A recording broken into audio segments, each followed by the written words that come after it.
everybody, this is Joel from 8400 Lights.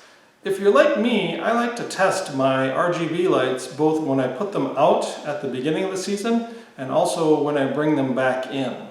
Now, I used to have to plug in my RGB fixtures into an RGB controller in order to test them because I didn't have a good way of plugging in a handheld tester. So I thought, why don't I just build one? It should be pretty easy. So today I thought I would show you how I built this little handheld RGB tester. So here are all the components that I purchased for our little handheld RGB tester.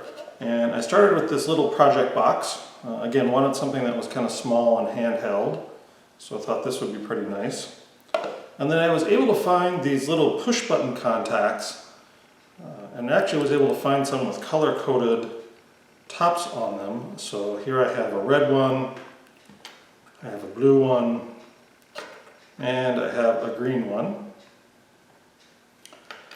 And I started thinking that I wanted to be able to plug this into the wall.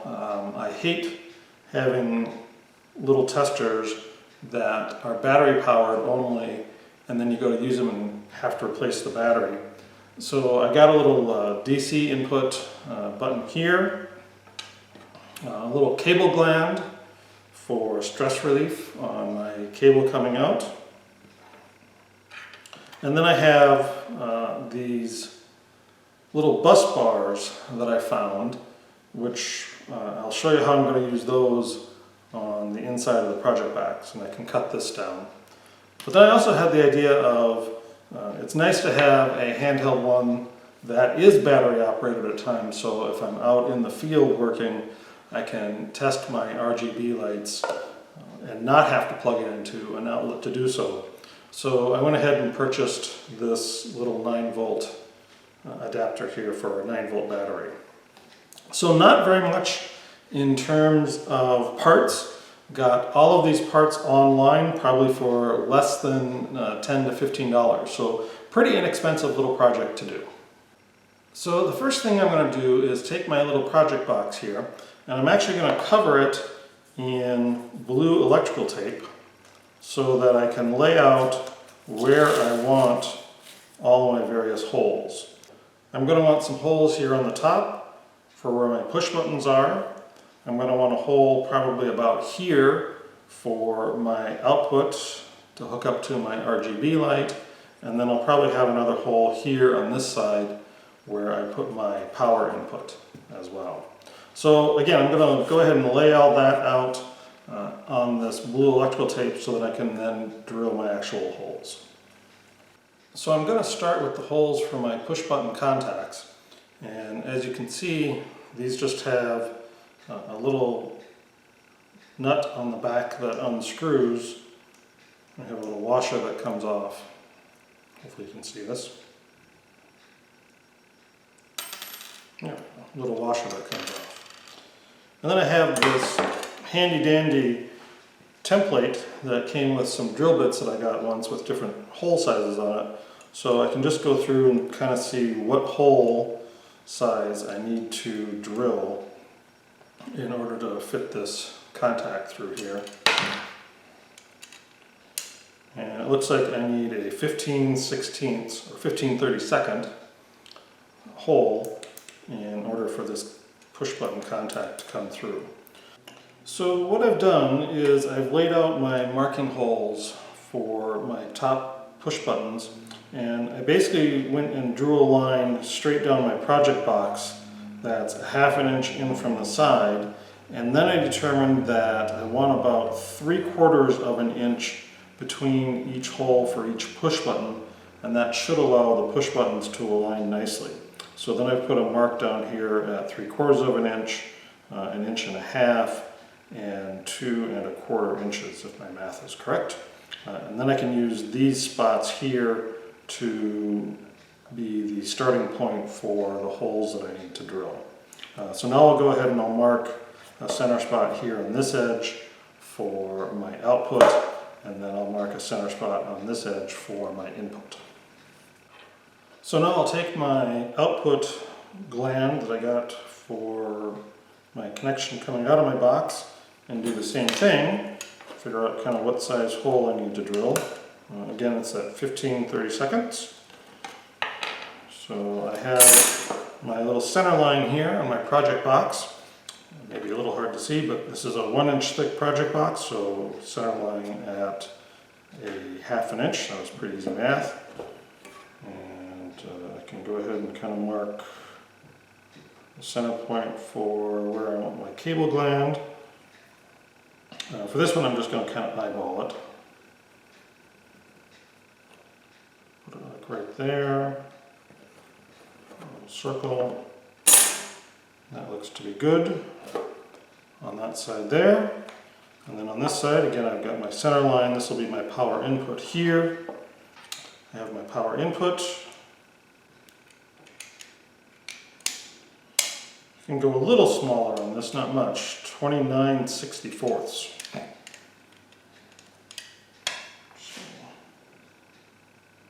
So take this and we'll just kind of roughly center it here. So as you can see, I have all of our holes drilled in our little project box now. So we've got all those done. And I've gone ahead and soldered some leads onto our input and then the actual push button contacts.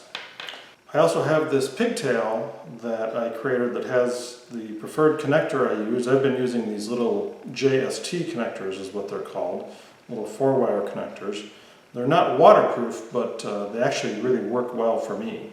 And at the other end of this pigtail, I have these wires all taken out and then broken down into these little ferrule connectors that work really well. So now let's go ahead and start our final assembly. Of course, the challenge will be having a little project box like this will be to get all the wiring and all the components in here. We'll see what we can do. We'll start by putting this strain relief connector on. That goes in this hole here. Again, it has a little nut that goes on the back side. There we go. Perfect. Make that hand tight. Next we'll put in our little DC but line power adapter. Just kind of slides in. There, we have our little power input jack plugged in. So now we'll put our input buttons in. And I think we will do, as we always call it, RGB. We'll do red, green, and blue. So, red. And now we'll put the green one in. That.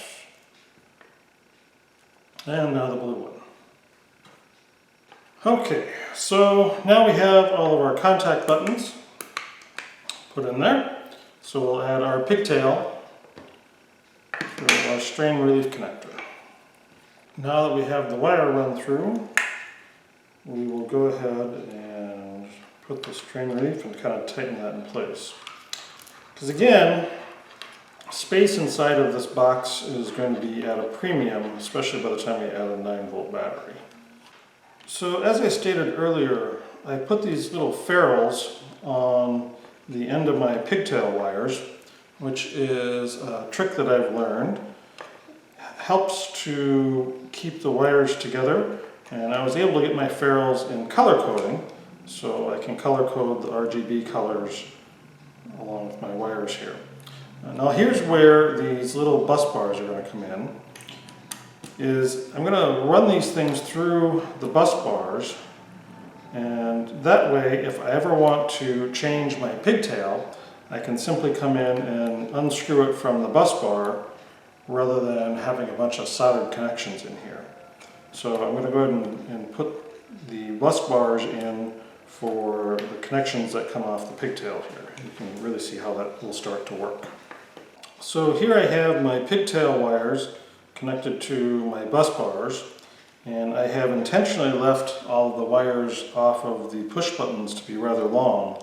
So now I'm going to trim these to length. I'll put ferrules on the ends and start connecting them into the bus bars as well, and then we'll wire up the power inputs here. So here you can see how I have Added little ferrules to the leads coming off of my push buttons, and then used the bus bar to connect those leads to the leads from my pigtail. So again, if I ever want to change my pigtail, I can just come in and disconnect it from the bus bar and change it out without having to do any resoldering or reconnections or anything like that. So now we'll go ahead and tie all the power wires together. And the way that my lighting control system works for RGB lights is it actually switches the negative side of the circuit and has the positive side have a constant on. So we'll go ahead and take the positive side of our power input here, which is this red wire, and mate that with the positive side of our 9-volt battery adapter, and then connect that through our terminal block to our black wire, which is our common up to our lighting fixture, and then we have our individual colors coming back out. So again, we'll go ahead and join those wires, and I'll put a ferrule on those, like this.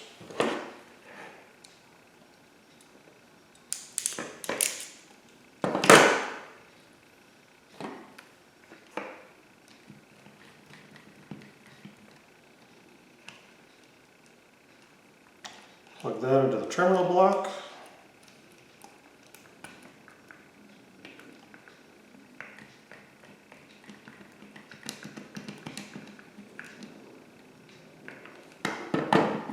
And for the other side, this would be the negative side of this, we will just take all of these wires and tie them together and then put a wire nut on them. Just like that. And we'll tuck all of this into our project box. It gets a little cramped, but I think it'll all fit in here quite nicely. We have our 9-volt battery, so we will plug that in. Just like this.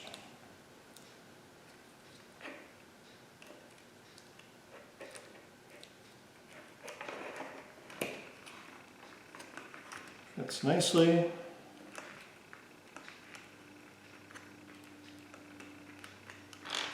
And snap the cover on.